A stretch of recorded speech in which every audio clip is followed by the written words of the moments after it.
On today's podcast, we sit down with the innovative Lionel Lodge, the visionary behind SyncLodge. Lionel shares his incredible journey from recording artist to sync licensing pioneer, revealing the insights into the growing world of sync, the significance of authenticity in music, and the future of synchronization in emerging media platforms. Whether you're an independent artist looking to break into sync or an industry veteran keen to stay on the cutting edge, this episode is packed with must-know information. Insiders, are you ready?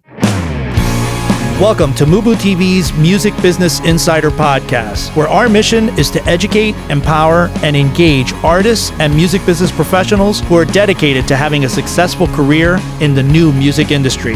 Here are your hosts, Ritch, Esra, and Eric Knight.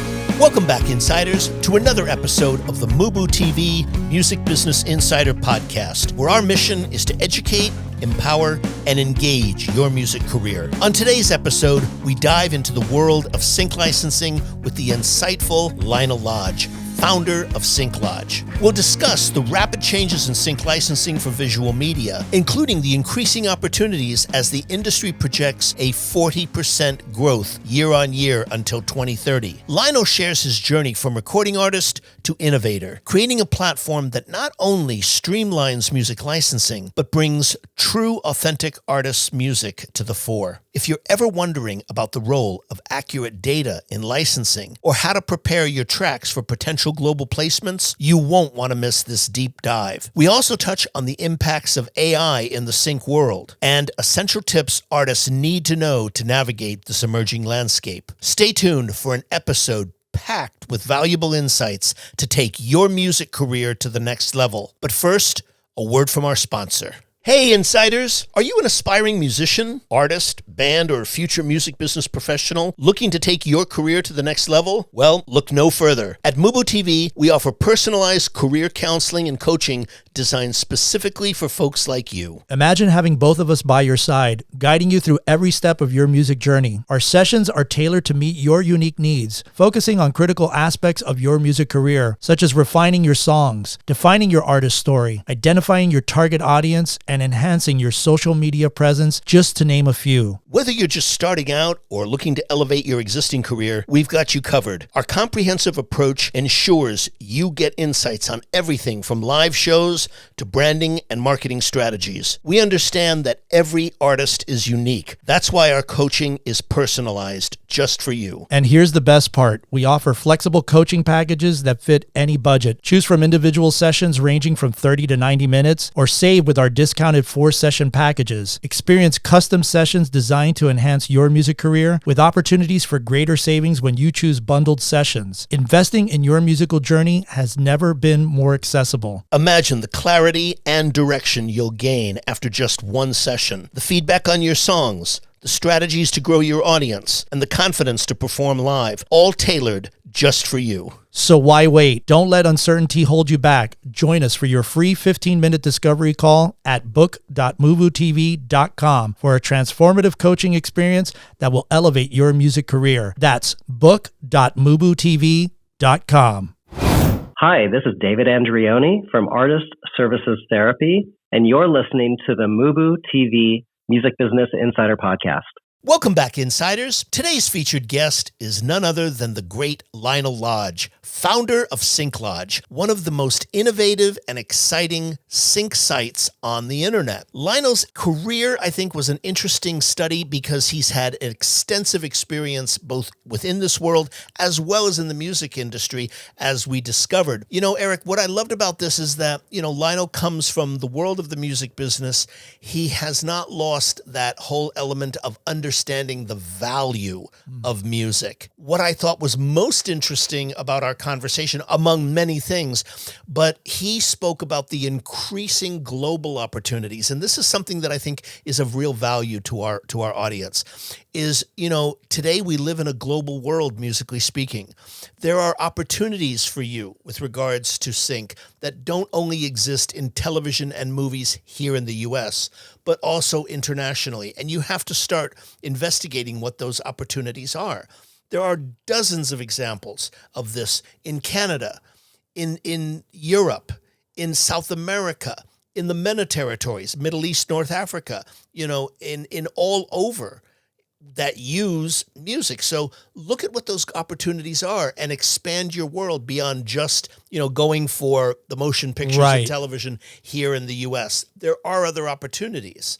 Yeah. And one of the other points that I thought was vital in this conversation with Lionel was the part about songwriter splits agreements. We've talked about this from time to time on the show, especially when we're talking to our guests in the music publishing world, how important it is for you guys to, when you're writing, especially in collaborations, to set up the agreement right from the get-go, even if it's on a quick piece of paper, and then you can find these songwriting splits agreements online. They're very simple. Doesn't have to be something that you even need an attorney for. This is something where you just at the beginning of the session, or maybe at the end of the session, decide how this is going to be split. Is it going to be split down the middle, no matter who wrote what parts? Or is it going to be, 50-50, 60-40, 70-30, however you guys are going to work that out. But it's vitally important to make sure that that is done at the time of the session, whether it's at the beginning or at the end. So everybody's clear on what's going on and everybody knows what to expect. So there's no surprises or anything. And I can't tell you how important that is. I've done that many times with my collaborations, and I urge everyone to do the same as well. I absolutely agree. I think that's crucial. And what you said that's so important is when you write the song. Exactly. Not 2 or 3 months. Not 2 or 3 years from now. Or 2 months from now. Exactly. And with that, insiders, sit back, relax, and enjoy our featured conversation with Lionel Lodge. Lionel, welcome. Hi, Ritch. Hi, Eric. Thank you very much for having me. Thank you so much for joining us today. I'd like to start with a 300, degree view, or 10,000 foot view, if you will. In your mind, Lionel, what is the state of sync licensing today? Well, it's growing. It's going in many different directions. So one of the predictions is visual productions are going to be going up 40% year on year globally until 2030. So that's really good news. But we also have services that are offering music at quite a low, in my opinion, a low license fee. So there's these two elements happening. Okay. Yeah. More like the micro licensing you're talking about. Yeah. And I don't want to name the services, but there are some services that you can pay a monthly subscription and license all the music you want. I do have opinions about that. Again, I don't really want to, say negative things about other services, but my feeling is dealing with the artists, dealing with the publishers and record companies directly, and getting real artist music into a production, authentic music. It really communicates to the audience a lot stronger. The emotive, the emotional, the soul element that's invested in the music really communicates to the audience, I find. Lionel, thank you so much for joining us on the show. It's really great to finally have you on. I wanted to ask you, your company, SyncLodge, is a very unique service in the world of sync. You state that our mission is to simplify music licensing for visual media. What is SyncLodge, and what was its inspiration behind it? Okay, so maybe I'll start with the inspiration first. So I'm a recording artist myself. So this has been my focus throughout my life. And musician, singer, songwriter. I've written hundreds of songs, co-written many more, played thousands of shows in many countries. And in around 2010 or so, it was obvious that the physical sales of music was going to be going out the window. And so I looked at sync licensing, and I started licensing my own music. I went to many conferences and licensed my own music. And other people asked me how I did that. And then all of a sudden I realized I was starting to do it for them. And I had a boutique sync licensing agency. And through that, I met many people on the visual production, many music supervisors. And over dinners, over drinks sometimes, they would start bemoaning the work process that they went through. And they're creative people, they're in it for the creative element, but a huge percentage of it is administrative work. And when they started telling me, that they were filling in cue sheets by hand, copying and pasting from BMI or ASCAP, the copyright holders' information, and putting it was I just thought, well, really, that's how you work? This is the 21st century, right? This isn't the 1980s anymore. So, somebody should fix this. And I always think that there must be a lot smarter people in the world than me. So I went looking for it. I went to see, so somebody must have built something that automates all of this. It makes it a lot easier for them. And I realized it didn't exist. And so I spent a weekend and wrote out by hand quite a few pages of how I thought the industry should physically work. And then I condensed that down to a one-pager with quite large text. And I took it to the heads of Universal Music, Sony, and also independent music supervisors and people that the film producers and directors. And I said, this is what I'm thinking of doing. Tell me it's a really stupid idea and save me many years of anguish and pain. And nobody said that. They all said, if you can build that, that would be great. So it took like 4 years to build it. We had input from somewhere around 240 people in the industry telling us what they thought they needed. And that was quite a painful experience because everybody had a different opinion. And after 4 years, we launched it. SyncLodge it's the easiest way to put it. It is a music licensing management system for visual production. So one of the things that I like to point out is we do not curate a library. We access all the world's released music. So music supervisors can go in and they can search all the world's music. They say, okay, they can listen to it and they go, okay, this sounds good. I'll put this into this project spot as part of this project. And then with the click of a button, they can see who the copyright holders are, who the original copyright holders are, and if there's local administrators that are authorized to administer the sync licensing in their area. And then they connect directly with them. So we don't play the middleman. We believe that people should be able to build their own networks, that they should be able to, my music's being used by this company. I want to deal directly with them. I want to build that relationship so they can come back to me. And so it's basically that. We have all the tools for the visual production companies to manage everything to do with licensing music and also working with composers. We have, I think, the world's first searchable composer registry, where you can just go in and put in their search details, and it comes up with composers that fit that criteria, and they see their history, they see the IMDb page, they see their show reel, and they get in touch with them directly and just deal with it. No, that's great to hear because, as I'm listening to you, I'm realizing, as you're speaking, one of the great business challenges in sync today on a worldwide basis is the role of accurate data. And to address this, SyncLodge has developed, I think, 2 unique features. SAM, which is the Synchronization Authority Mapping System, and Intelligent Multi-Database Analytical System. Talk about these and how do they address the inefficiencies in data? Because this is a very significant problem that I've heard you speak about before as well. Yeah, the SAM, the Synchronization Authority Mapping System, it came up, the question is, I'm a film producer or a television producer or a music supervisor in a country, and somebody says that they have the authority to license this music to me. How do I know that's true? How can I prove that besides going on the PRO like ASCAP or BMI and finding out who the publishers are and trying to find their contact information and getting in touch with them, going through all these steps, getting in touch with them, asking them, does this person actually represent your catalog? And so what SAM does is somebody can come in, they administer a catalog, and they put into the system all the entities they say they represent. And then the system reaches out to these entities and asks them if this is true. And if they say, yes, it is true, and it can be exclusive, non-exclusive, partial, or complete catalog. And it logs all those elements. And if they say it's true, okay, then it's verified. And then music supervisors can see, okay, this was verified on this date. But this is the person in my territory to talk to. And if the relationship ends, if I decide, okay, I don't want to work with this sync administrator, I want to work with this other one, they just click a button in SyncLodge, they end the relationship and they put in the new one. And then the system verifies that. And it goes the other way around too. If I say that somebody represents me for my music in a territory, it reaches out to them and says, do you actually really, is this true? So it just maps it all out in a nice, simple way. And the other part of it, we actually do is because one of the concepts, like I said, about music, not curating it, we also do not curate data.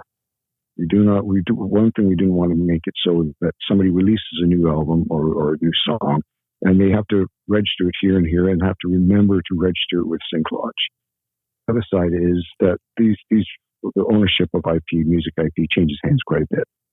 So if our data is, if a song gets licensed tomorrow, and maybe it's another 6 months or 2 years before it gets licensed again, our data might not be correct anymore. So what we do is when the music supervisor wants to use a song and they click that button, we access through APIs different databases. And we bring it in all the music streaming platforms and then PROs and CMOs, and we bring that data in live right then. And we say, okay, this is the data we've collected. This is what it looks like. Okay, and they get a few data sets and they can see consistency and say, okay, this looks right, and then it auto-populates it into the project. So one of the problems with data is, if I see somebody's IPI number, which is the International Personal Identification Number, and they use that in PROs to recognize publishers and songwriters.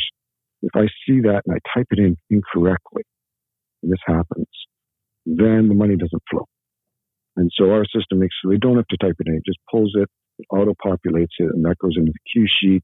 That goes into any document that's needed.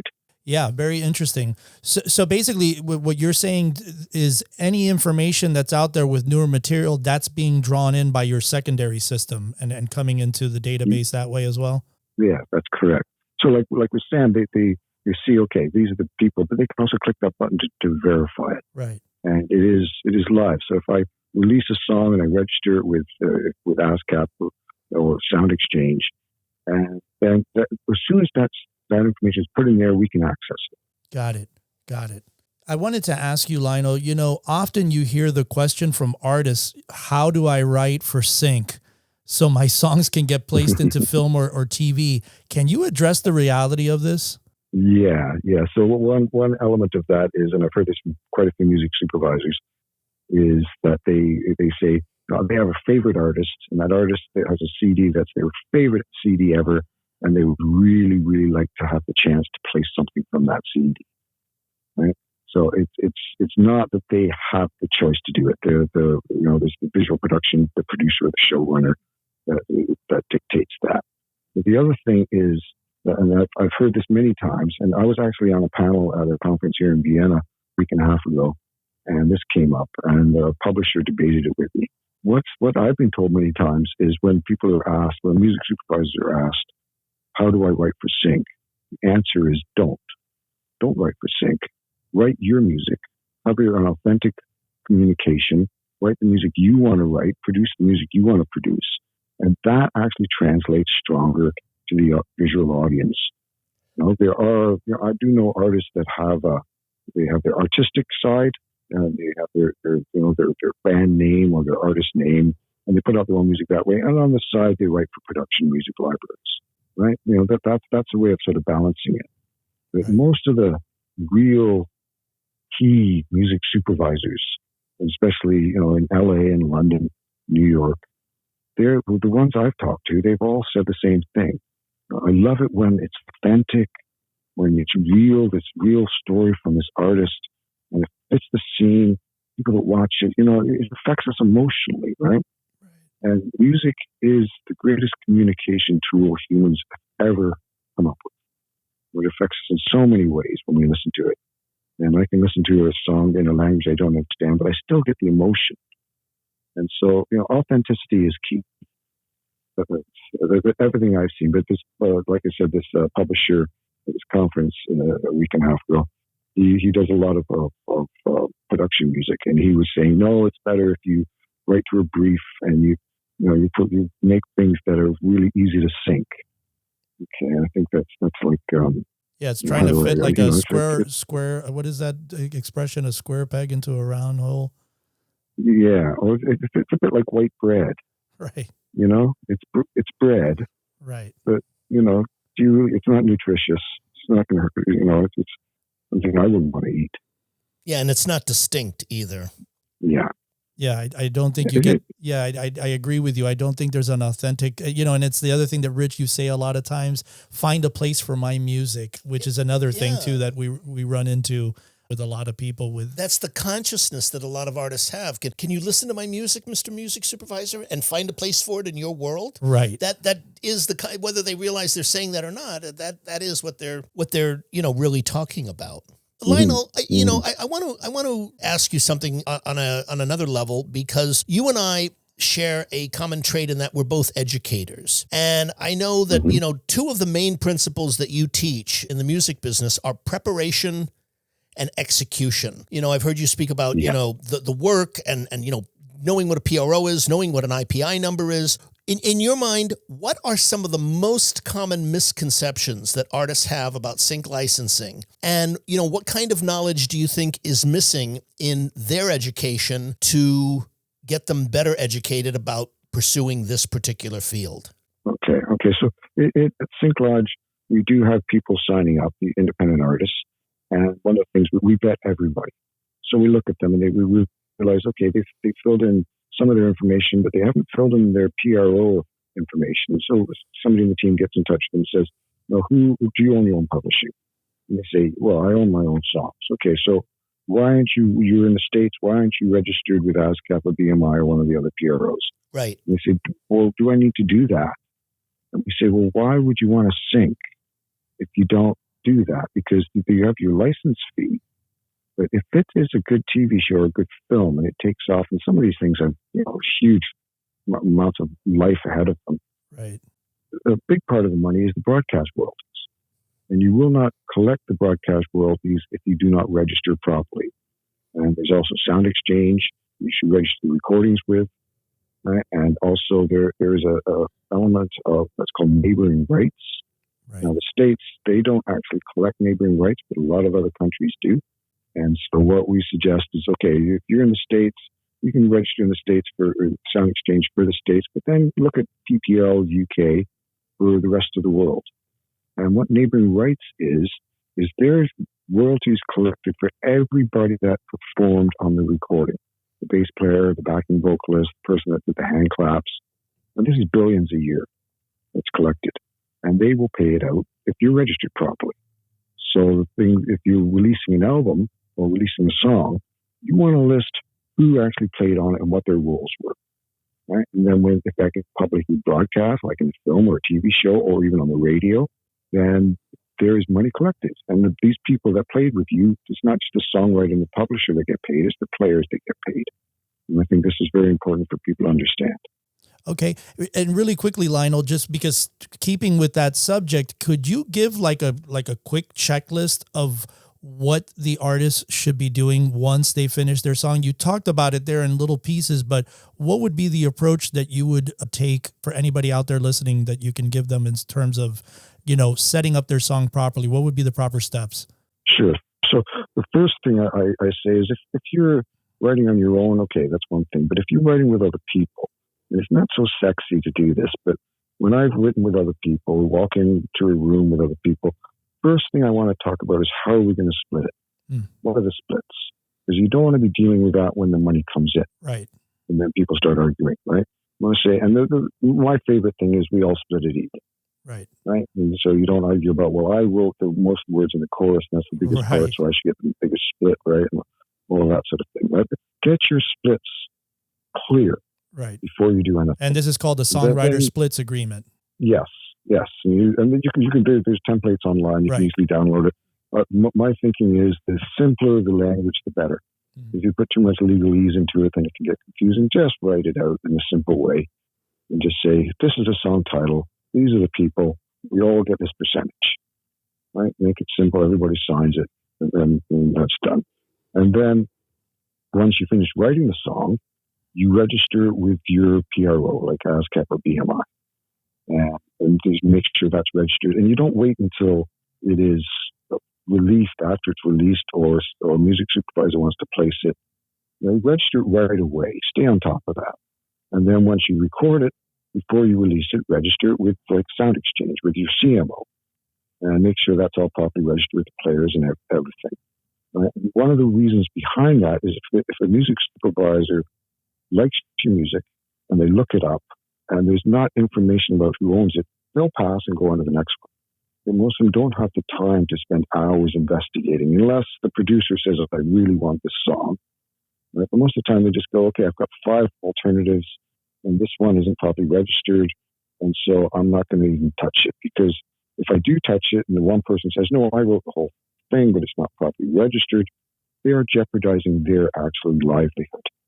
right? Because if it backfires or somebody else steps up and says, no, I wrote that, then the music supervisor's in trouble.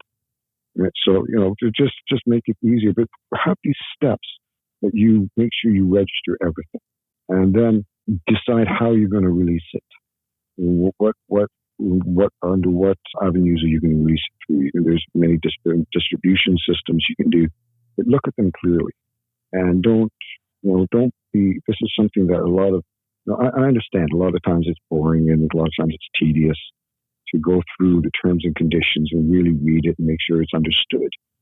But it's something that's very important for you long term. And make sure you choose them carefully and ask questions if you're not sure about things. And find yourself a distribution partner. You can distribute it by yourself, but that is a lot of work. That does take a lot of focus and a lot of work to distribute it independently. But so find a distribution partner and find out what are they going to do to actually. Are they just going to send it out to the streaming platforms, or are they going to support it? Are they going to try to get into playlists? Are they going to promote it? Are they going to? How are they going to actually manage it so you leverage as much money monetization for your recording as possible? And then afterwards, you really want to follow through. Like there are companies that do promotional for pre-release. And there's a lot of stuff with fan engagement, and you can work on. There are things there are companies like one we're dealing with right now is called Venice Music. They're based out in California, and they have a great roadmap of how they pre-release things and how they fan engagement, how they the whole plan of doing that. And it is quite an art these days to do that. Thank you so much for doing that, because I think a lot of people are lost when it comes to that. And so I wanted you to kind of just give a checklist that people can follow. So that's really great. Thank you for sharing that. The thing is not to hope it works out. Right. Make sure it works out. Sticking with the whole artist track that we're on now in these questions, I wanted to ask you, are you concerned that a lot of artists and songwriters are leaving the music business because they can't make a living in it? Yeah, and we see that, I'm based over here in Europe, but it's also in the States as well, and in Canada where I grew up. In the UK, there's an organization called Help Musicians, and they put out statistics in the industry, and it is a huge amount of people that are leaving it to get quote unquote a real job, and I think that this is a real problem generally for society.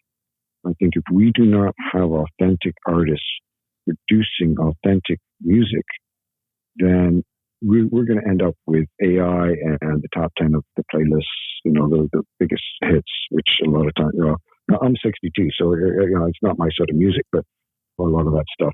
But we need authenticity.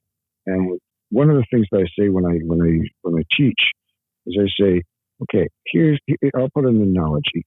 There's a company that is, you just want to work for this company and it's going to be a great company. You just get a job in it.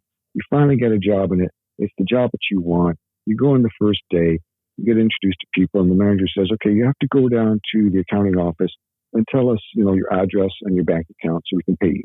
And you go, yeah, okay. But you just start doing the job and you start, working with the people and you really like the people and you start doing it. You don't actually go down there to fill out those forms. And 3 months later, you're with some friends and you say, there's just no money in this industry. There is a lot of money in the music industry. You have to go through the steps to make sure you're collecting it. Right? And it's tragic to see that.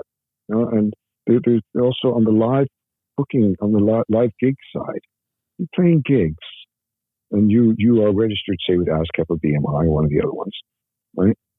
Send them the gig information and the songs you played every time you play a gig. Yep, the set Send list. it to them because that venue is paying a license to have live music, and it doesn't matter to them who gets paid. It doesn't change anything, right? You're not doing the club owner a favor by not registering that. You're still paying the same amount, right? But you're not getting paid. Right, because that was a public performance of those songs from that set list. Yeah. Yeah.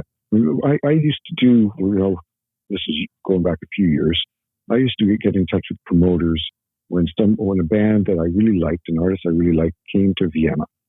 And I get in touch with them and I say, look, I'd like to do the opening spot. And I'd say, I'll do it for free. Because I know what are they going to pay me, right? They're maybe going to pay me $500 because it's a huge opportunity.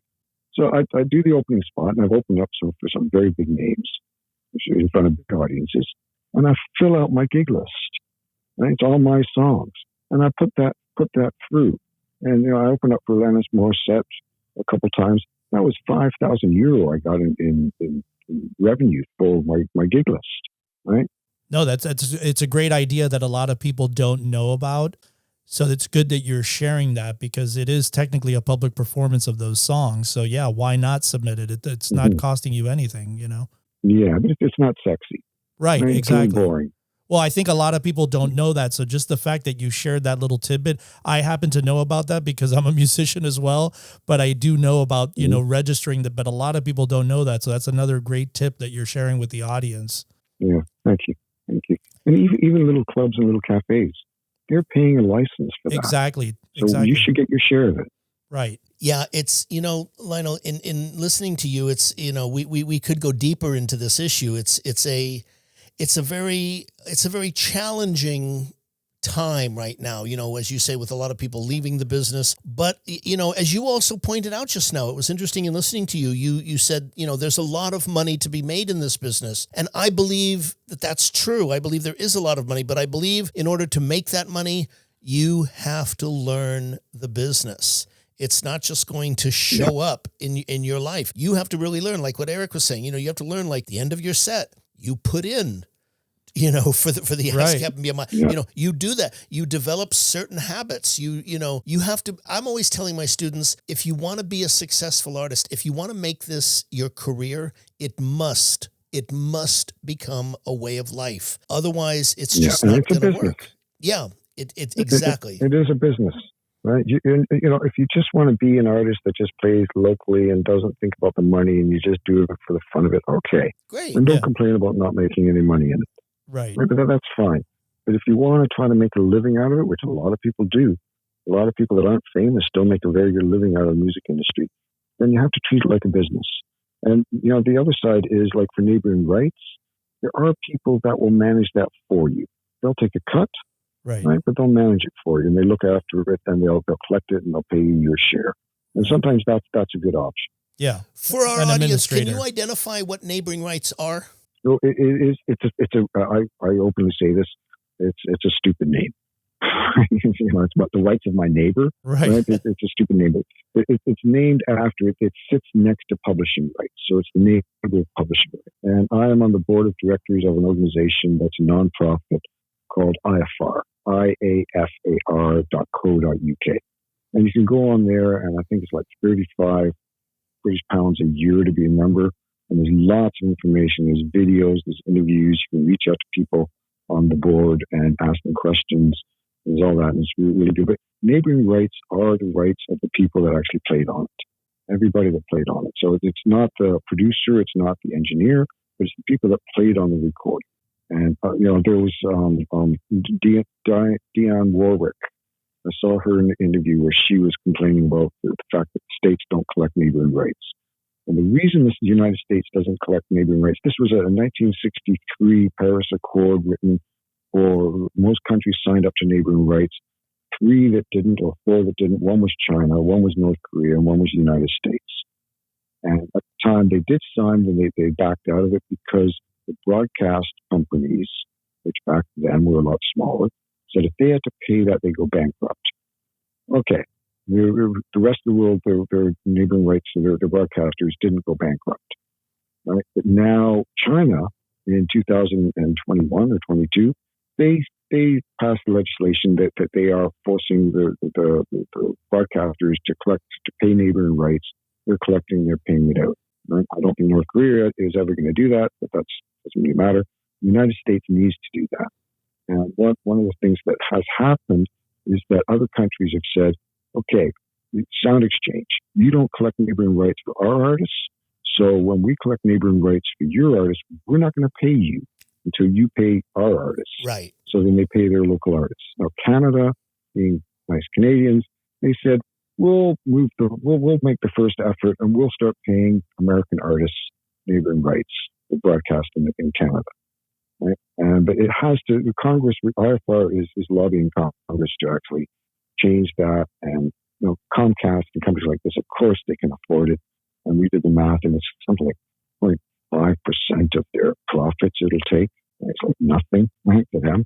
So it has to be done. But like I said earlier, if you're in the States, there is, PPL UK is a great CMO, and it doesn't cost anything to join them, and they will collect for the world food and pay it. So really quickly, Lionel, so when that checklist that you went through for the audience earlier, would one of the parts of that also be to make sure that they're collecting the neighboring rights? And how do they go about doing that, registering at PPL or getting like a publishing administrator or both, Well, there are neighboring rights administrators. Okay. And you can do this. There are a good friend of mine who's actually one of the founders of IFR, Naomi Asher. You can find her on LinkedIn. She's advising on that. She's counseling on that. And she knows people that are very good at collecting neighboring rights for you. But the thing is to register. So there's two different types of organizations. One that look after the song and the publishing. We call those PROs. So ASCAP, BMI are those. And there's other ones that look after the recording. And Sound Exchange is one of those. And every country has one. Right, so you can actually register you don't have to be living in the country to register with the organization. You can be unregistered with PPL, and I don't live in England. So but find out. And again, I really believe in doing due diligence and looking at their terms, looking at what they do and how they do it, and deciding what is the best fit for you. Right, you have the options, and spend a bit of time. On a Sunday afternoon, spend 2 or 3 hours going over that sort of thing instead of watching something on Netflix or something, right? Just make sure, and once you get that done, then the process is very simple. Okay, I've released a new recording. I register it with my CMO, right? And then it becomes an easy step each time. You get in the habit of doing that. And people will be amazed at how quickly it adds up. Hey, insiders, we hope that you've been enjoying our featured conversation. Stay tuned because we've got so much value coming your way. But before we dive back in, a word from our sponsor. Hey, Eric, as an artist, what do you find are the most challenging aspects to a music career, especially when you're starting out? Well, I think one of the first things is just trying to get the direction of who you are as an artist, where you want to go, where you want to be. And, we've talked about it on the show a lot. Who is your target audience? Who you are? What do you stand for? What do you believe in? What do you think would resonate with an audience? And so those are some of the things that I would feel being a new artist. Obviously, what I know now is different because I know these things, but for people that are out there like our audience that don't have necessarily any direction to go would be the first things that I would start off with. And having the songs that Absolutely. Incorporate those elements that you're speaking of into it. That's so important today. Yeah, and I think that's one of the reasons why we started MUBUTV and why we started this new consulting service that we're offering to all of our insiders out there, because that is another one of the big things. I mean, that is the big thing, is like having the great songs. That's what it really starts off. Our friend Don Grierson always said, it always starts with a great song. So that's probably, besides putting together what your audience and what your target audience is the single most important thing. Where are your songs at currently today? Are you collaborating with people? Are you trying to go out to networking events where you can connect with other songwriters and stuff like that? So yeah, and what are your strengths? Exactly. Are you a strong lyric writer? Are you a strong melody writer? Are you a strong musician, a player? Right. And it's really important to get really strong clarity on those issues before proceeding. I totally agree, Rich. And, with our consulting services, we offer a myriad of different packages and we've made it super affordable for everybody. So, if you guys are interested out there in connecting with us on a coaching call, you can visit book.mubutv.com and start off with a free 15-minute discovery call. Well, yeah, absolutely. We start with an initial 15-minute call where we can get a sense of who you are, what are the issues that you specifically have, right, and want to work on. Exactly. And we can go from there. Absolutely. Yeah, and we tailor everything to your needs. It's not like a cookie cutter thing. We kind of really want to get to know who you are as an artist, where you at today, what's the snapshot of you as an artist today, and then start trying to craft something that's tailor-made for you. So again, if you're interested, visit us at book.mubutv.com for your 15-minute discovery call. Lionel, let me ask you, with the rise of AI tools in music creation and catalog management, how do you see AI reshaping sync licensing, and what does this mean for the role of human creativity and curation within that field in your mind? Okay, that's a great question. That's a really great question. And I've been following AI for many, many years, and it does have potential just to help. Right? It does have the potential to help, but in sync licensing, there's generally the feeling that I don't want to touch until the legislation is in, right? Because who is the copyright owner? Right? A machine can't be a songwriter, and the company that owns the AI, they're not the songwriter. So who actually owns it? Right? So that there's a difficult thing. There are some services some composers that are signed up to services where they've given all their compositions for the AI to learn on, and they've signed agreements, and then the AI can generate the music, and the composer gets a cut, and that's all legal. But there are some services that have just scraped through YouTube, scraped through the streaming platforms, and through millions of tracks.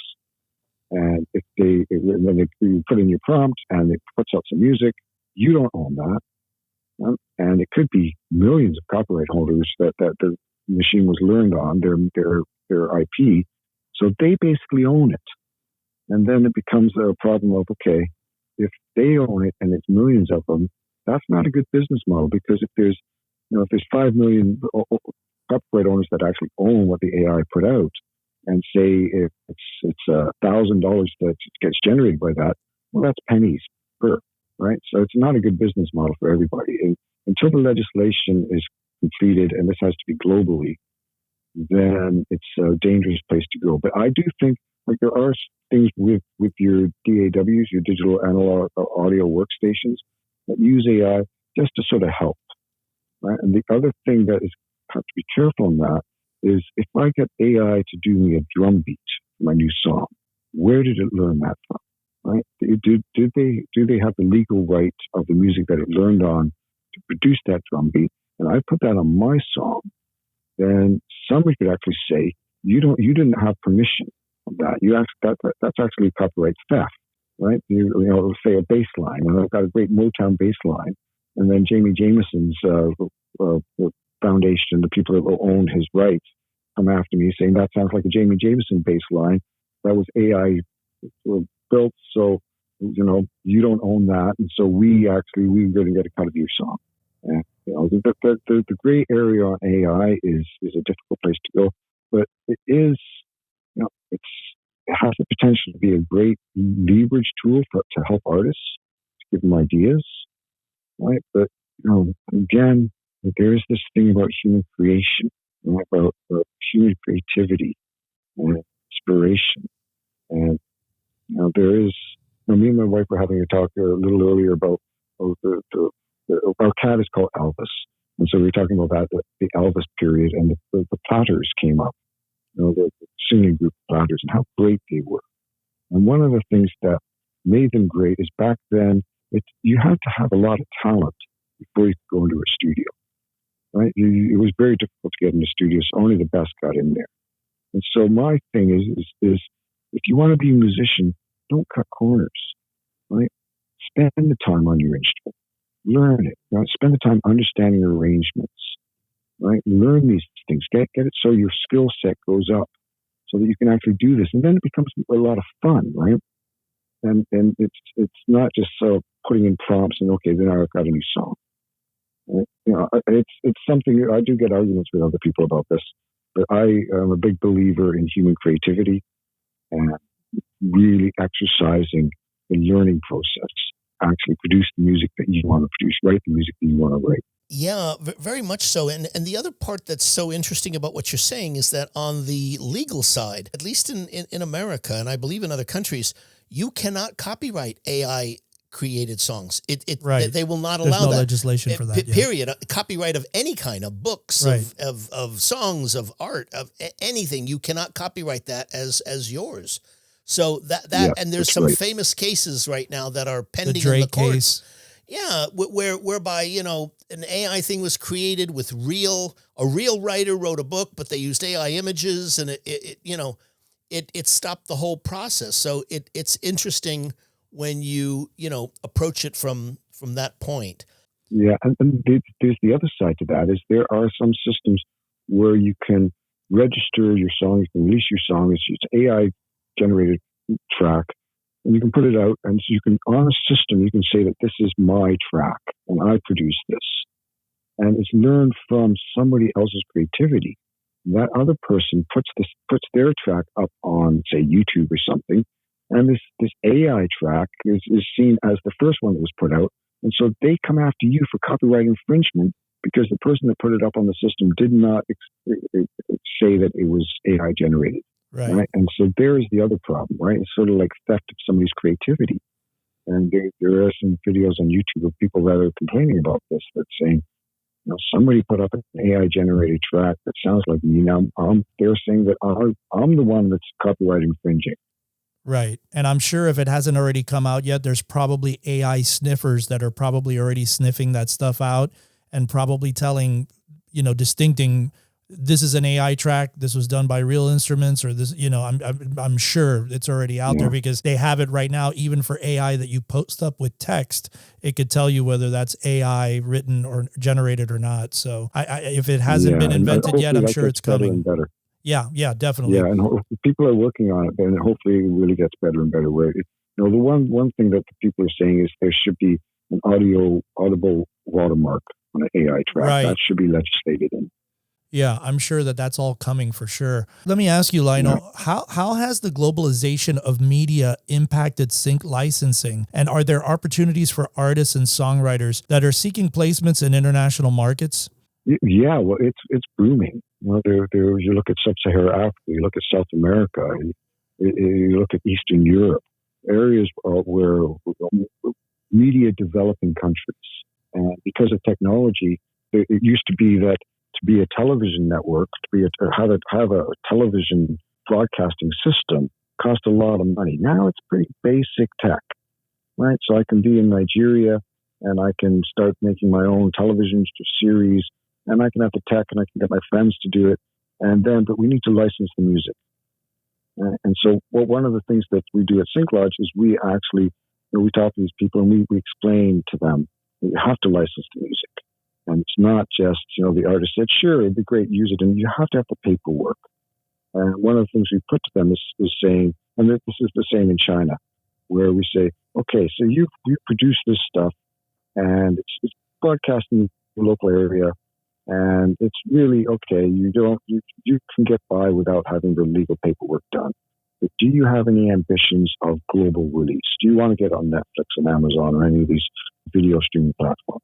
And everybody says, yes, of course, that would be great. Well, then you need to have the paperwork done before you approach them. Because if you don't have it done, it'll be seen as not professional, maybe just not moral. Maybe you're doing something under the table that isn't right. They won't touch you, right? They will insist on it. And if you do get to the point where, and this is what we tell them, if you get to the point where they are getting interest from Amazon or Netflix or the likes, that is because they've had a success in their own country. And it's actually quite a, the TV show, people are really liking it, lots of people watching it. If you go to license it then, that's going to be a lot more expensive because you have a hit and you have interest from Netflix. Right? If you license it in the beginning and you deal fairly with the artists, right? And that a lot of times that's for independent production companies, that's a lot easier. But the industry, it is booming. Like I said earlier, 40% increase globally year on year until 2030. That was the projections. So right in 2023, the visual production industry was valued at a little over 93 billion. And they say by 2030, it's going to be a little over 740 billion. There's no industry that's booming at that level. So the opportunities for getting music synced is just going up multiples every year.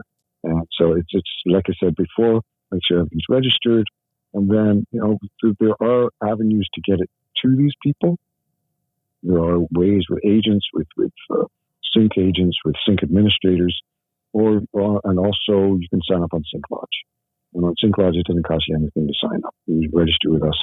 And music supervisors, if they are looking for music and they search through our system, all the world's music, if you're a member and your music fits the criteria, it comes up top.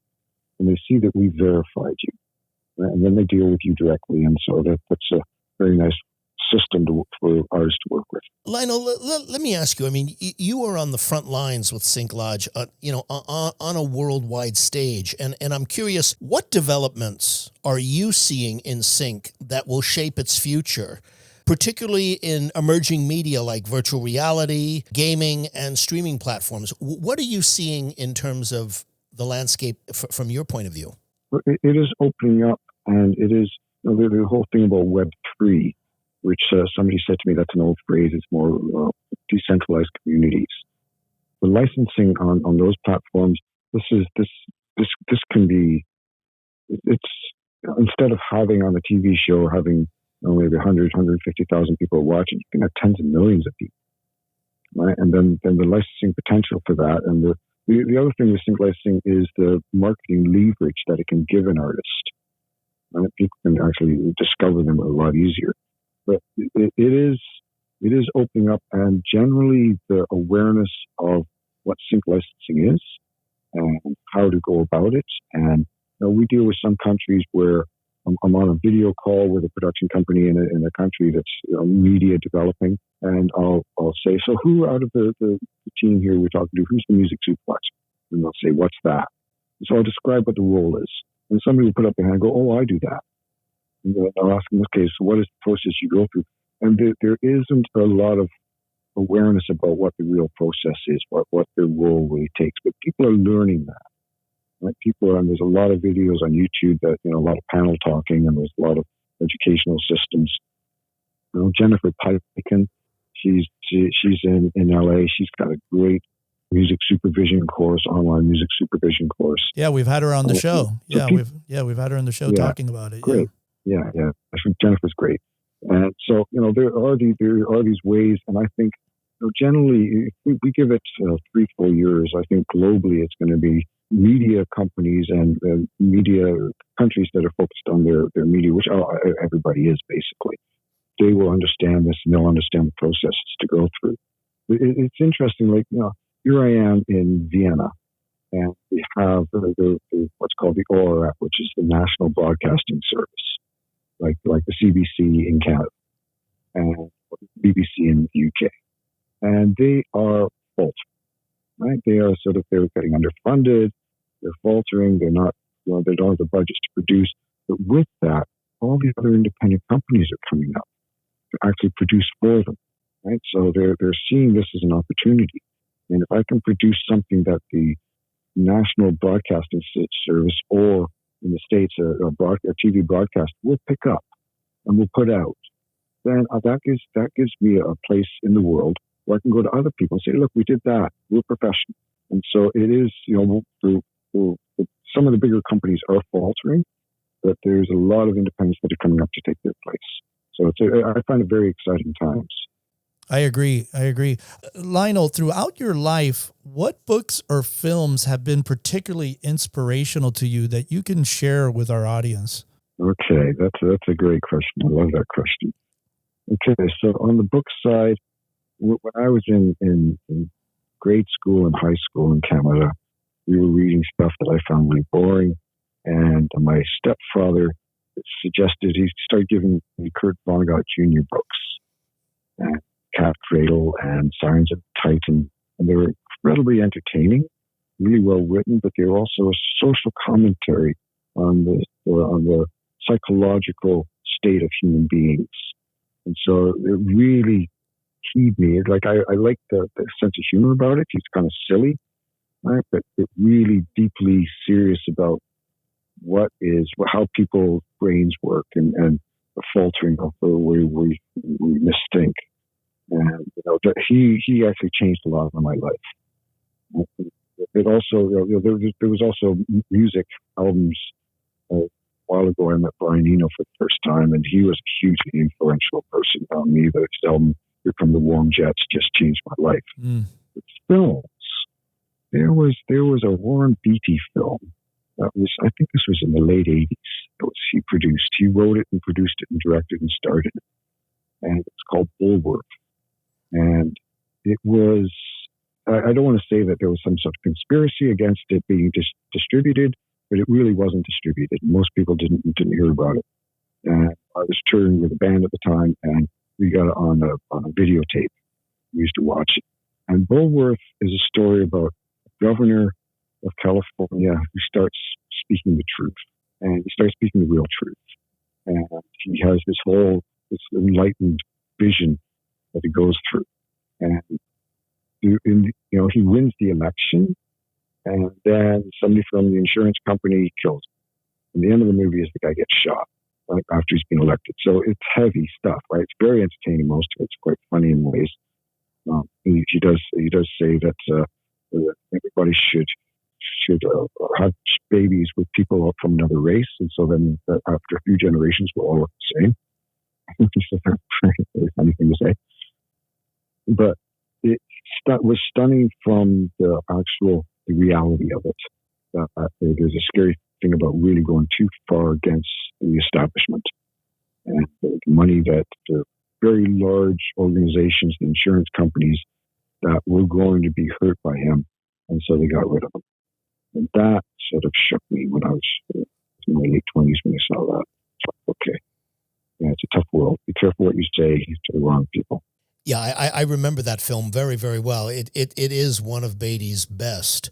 Beatty did not, in the last 40 years, Beatty has not made many films, but the ones that he's made, like, Reds and Bulworth and, Heaven Can Wait. I mean, they've been really, really top in their field. And that particular one, I absolutely love. I thought that was a great film. Most people I meet have never heard of that film. It's nice to know that you've heard of it and seen it. Interesting. Yeah, I guess it wasn't distributed around the world, because that I remember Bulworth. That's the one we did with Annette Bening with his wife too, right? I think, isn't she in that one? Oh, yeah. Okay. No, she wasn't in that one. She was in a subsequent.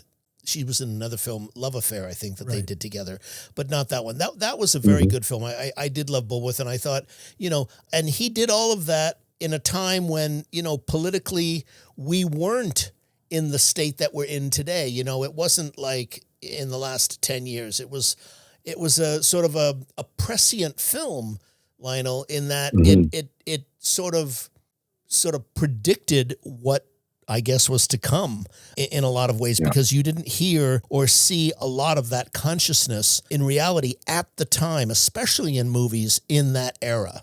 Yeah, so true. So true. And, he sort of drew back the curtain on the political structure of politicians, the way they talk to the people, the promises they make, and then they go away and do whatever they want. And, so much truth in it. I'm not sure if I'll ever meet Mr. Beatty, but if I do, I would thank him very much for that movie. Yeah, it was an extraordinary film. I want to ask you a personal, professional question, which is, Lionel, what have your biggest mistakes in business taught you? That's an interesting question. I think I've made quite a few mistakes. One of them was not realizing the value of what I was doing, not realizing that, and not.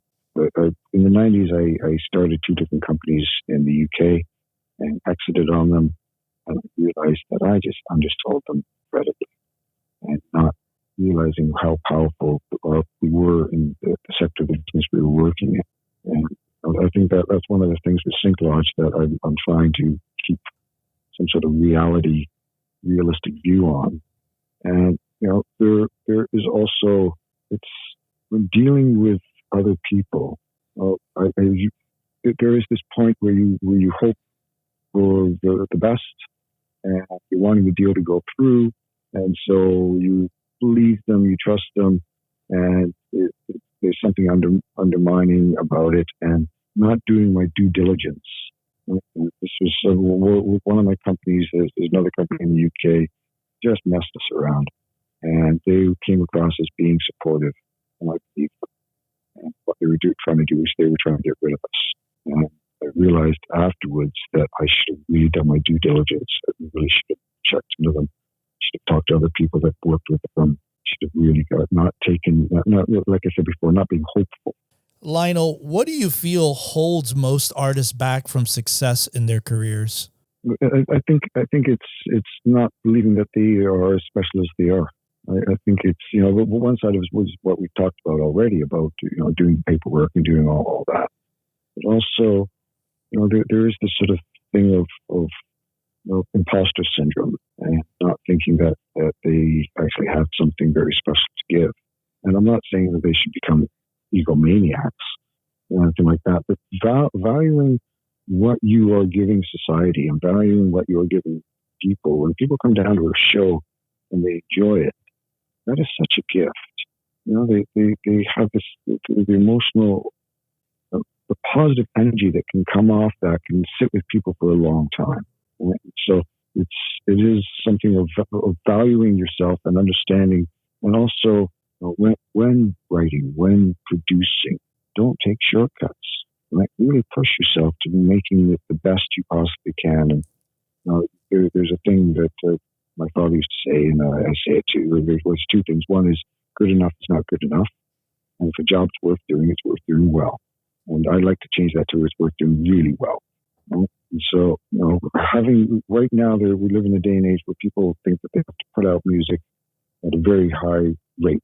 Once a week, put out a new song. There's elements of that does work for the structure of the way marketing works right now and fan engagement. Make sure it's really good work. Make sure it's something that in 10 years' time you'll still want to listen to. And I think that this is quite important. And understanding the structure of how the industry works. I did a workshop with a business university in Holland last year. And I went through and laid out all the different positions of roles in the music industry. And there's a lot. It was a really quite a long, in-depth spreadsheet I built. And understanding what that is, understanding what a publisher does, understanding what a promotional agent does, really understanding before you sit down and talk to them, right? And understanding what they should give you, what it is. There is an element of, I'd really like to get a record deal, or I'd really like to get a publishing deal. And then the publisher comes up and you get excited about it and you say, okay, this would be great. I could get a publishing deal. That is not the way to look at it. The way to look at it is to think, okay, here's a publisher. What are they going to do for me? Right? It's one thing just to sign it, and then they can screw you over. They can not do anything with your music. You can sign a bad deal where they make most of the money and you don't make anything. There's many artists that have been top albums that have gone bankrupt. Right? They're touring and they have no money because of the bad deals they signed. But make sure that you understand what they should be giving you, what service they should be giving you. And I also very much believe in ask the difficult questions in the first meeting. Don't be afraid of doing that. Because if you ask the difficult questions and they react in a way that's negative, then you don't want to work with that person. That's the best place to find that out. You don't want to find it out a year and a half, 2 years down the road where they start getting, acting in a way that's negative towards you. They don't like your questions. They don't like your complaints. Then you're in a bad situation. But if you ask it in the first meeting and gauge how they react, and if they react in a supportive way and they explain things to you, then that's a very good sign. Right?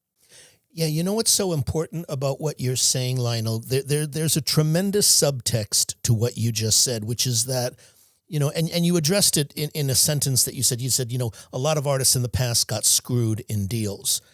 Well, in 2025, in today's era, artists do not have to be screwed because that information is out there in a way it wasn't in the 60s, 70s, and 80s. They now have access to all of this information.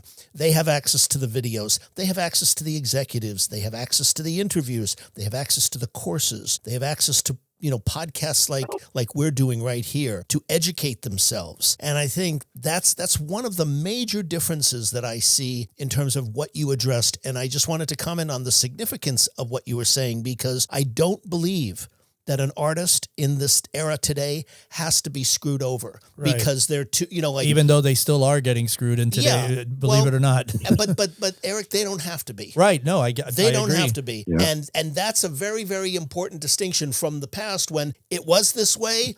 this is what you're going to get, and you ain't going to get anything different from anyone else. That Right. was the reality. It's not today. Right. And that's a very, That's very true. big distinction that I think, goes to what we talk about with the accountability of artists, Right. having that ability. And I really love what Lionel said about asking the hard questions during there, Yes. because that will be a tall tale sign for anybody. If they react in a negative way, that's like, you know what? Great. I'm glad I found out in 5 minutes versus 5 years down the road. Absolutely. Yeah, yeah. And you're very, very right on the fact that we're living in an age that it's amazing the access to information people have. Right? The internet is just amazing. When I was in the 80s, we got signed to a big record company. If I had access to that information, it would have changed everything. Right. Absolutely. It's so easy to access. Lionel, how do people reach you? How do people reach out to you? What's the best way for them to reach you? Okay, so I am the only Lionel Lodge on the internet, which is something I like to say, so I'm quite easy to find. I generally stay away from social media networks. It's just a time thing. It's just, I am on LinkedIn, okay? Or you can just, you come to SyncLodge. There's access in email addresses there that if you put it to the attention of me, somebody in the team will send it to me. But LinkedIn is a good way. It's a very good way just to reach out. And, I'm on it all the time. So every day it's on. So if somebody sends me a message, I get a ding. And that's probably the best way. Okay, great. Lionel, we really can't thank you enough. This has been a wonderful, insightful, in-depth conversation. I think we have covered a lot of ground that's been very, very helpful and useful to our audience. And we both thank you immensely. Great. Yeah, thank you. Well, thank you. That's very kind of you. I really appreciate that. And, one of the things that I do, and I enjoy this a lot, is I mentor people. And so if artists will want to actually have some mentoring sessions with me, I don't charge anything for it. Some people think I'm stupid for that, but most of the artists don't have any money anyway, so what am I going to do? But if somebody wants to have some mentoring sessions with me, reach out to me, right? And to tell me what you're doing, and we can get on a video call. And I'm always happy to do that. And what I get out of that is that I work very hard, and I work with a lot of big companies, and it's a lot of business. And sitting in and helping an artist understand certain things, I get a lift from that. It's a positive feeling for me. So I'm open to that. Wonderful. Great. We can't thank you enough. Thank you again, Lionel, for doing this. So thank you guys, Eric and Ritch. Really appreciate you inviting me on. And you're very cool. Very cool. Eric, I got to say, this was a conversation that delved into the whole subject of sync in a very, very interesting, deep dive way on many levels, because we talked about many things that we don't normally talk about with music supervisors, which is the whole technology, what he offers, his lot of great tips that he Yeah. gave. I mean, a lot of great tips. A lot of them. And let's talk about some of them. One of the most important in terms of value for our audience is the importance of proper registration. When you're right, because this goes to the heart, ladies and gentlemen, of you getting paid. You cannot get paid if you don't have proper registration of your songs. And I remember how Lionel emphasized the critical importance of artists registering with performing rights organizations. That's your BMIs, your ASCAPs, your CSACs, your performing rights organization that pays you for the performance of the material that you've written. And tracking their set lists to ensure that they collect royalties from public performances for you. This is how you get paid. If you don't understand what we are talking about, then please learn about public performance. Learn about music publishing. This is crucial stuff for you to make a living in the music business. It's crucial and holds great value for you getting paid. I can't emphasize that enough. And he talked about the importance of that. And sometimes it's just assumed that everybody has all of their stuff together with regards to that. Yeah, one of the other areas that I thought that Lionel talked about that was very important was the challenges for artists. There's a common misconception among artists about needing to write music specifically for sync. Instead, Lionel advises artists to focus on writing authentic music that genuinely communicates emotionally to an audience. And you have talked about this, Ritch, so much in a lot of our shows, where you're not writing to the song. You're writing from your own personal heart, your own personal soul, what your music, and hopefully in turn, that will eventually find a place for it. But for you to write to music, I think or do you to write to a piece of film or something, I think is the wrong way to go about it. And I think that was the whole logic behind why Lionel was talking about this. And I think it's a relief to a lot of artists. I think there was a comment that we had recently on one of our YouTube comments where they were talking about that. That's a relief, that they were like thinking that they had to write everything towards and no, I think it's just your music will have a place somewhere. It's just a matter of finding that place. Absolutely, Eric. And you know, this is about the element that we've talked about a lot on the show between you and I and in other shows as well, which is about authenticity. And it's about, you know, the idea that, you know, you're trying to write for sync. You can't write for sync, you know, hoping that your stuff it's like, you know, creating some sort of false image or forcing, you know, in I guess behavior in a relationship. It doesn't work. You're going to be found out. So writing from your own and letting that be the truth of the emotion that will ultimately be felt by anyone needing that particular emotion for a sync, whether it's for an ad, a movie, or a TV show. Hey, Insiders, thanks so much for tuning into this episode. We really appreciate it. To get show notes, links, and everything that was mentioned during this interview, head on over to our official website at MUBUTV.com/podcast/show notes. If you're enjoying the content and what we're doing here on the show, please subscribe to the podcast on Apple Podcasts, Spotify, or wherever you listen to podcasts from. And don't forget to rate and review our show at iTunes. 5-star reviews are always welcome and help to ensure that our podcast stands out on the top-rated and new and noteworthy charts on iTunes and our space. You can also find us at social media at Facebook, Instagram, TikTok, and Twitter X, all ending with the handle MUBUTV, which is spelled MUBUTV. Don't forget to catch our flagship show, the MUBUTV Music Business Insider video series, airing every week on YouTube at youtube.com/MUBUTV. This show was produced and created by Ritch, Esra, and Eric Knight. Theme music by Disciples of Babylon, and be sure to tune in next week for another episode of the MUBUTV Music Business Insider Podcast.